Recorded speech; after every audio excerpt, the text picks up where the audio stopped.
Bonjour à tous et bienvenue à Living Supernaturally. Les dévotions quotidiennes de l'All People Church où nous passons quelques minutes dans la parole de Dieu pour fortifier notre foi et mener une vie fructueuse dans le royaume de Dieu. Cette semaine, nous nous sommes penchés sur les saintes habitudes. Comment construire des habitudes pieuses qui édifient une vie pieuse ou qui nous permettent de vivre une vie pieuse? Cette semaine, nous voulons parler de l'habitude de marcher avec le Saint-Esprit.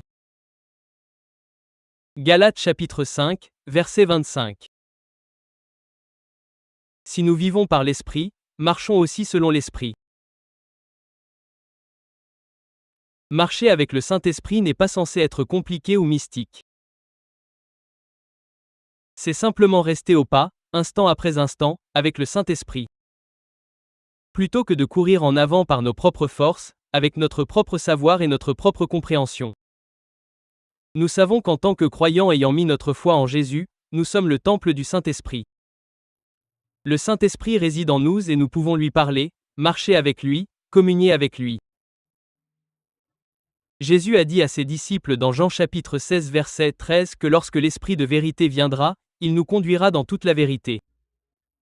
Ainsi, le Saint-Esprit vient pour nous guider.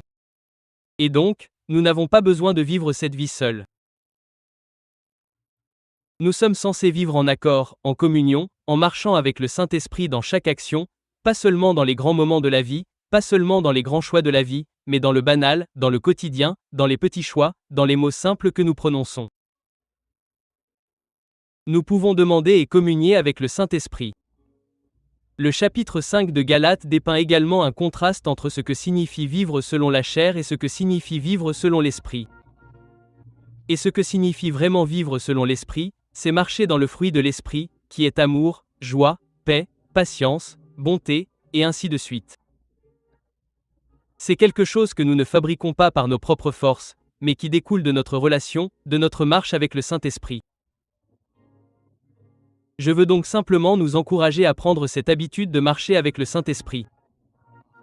Chaque jour au réveil, nous pouvons prier et demander au Saint-Esprit de nous conduire et de nous guider.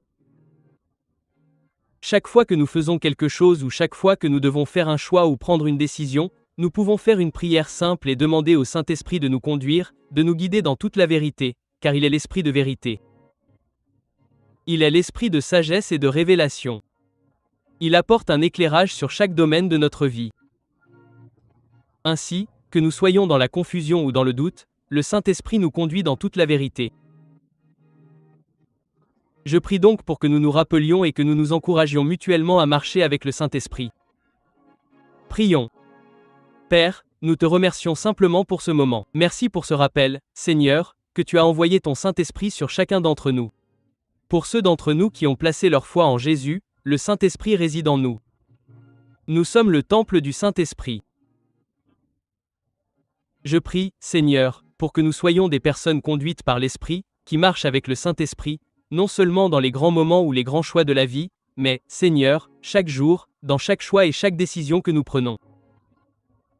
Je prie, Seigneur, pour que nous prions, que nous soyons un peuple qui prie et demande au Saint-Esprit de nous conduire dans toute la vérité. Alors, Saint-Esprit, nous te demandons simplement de nous guider. Et Seigneur, je prie pour que nous prenions l'habitude de marcher avec le Saint-Esprit. Au nom puissant de Jésus, nous prions. Amen. Merci d'avoir suivi Living Supernaturally.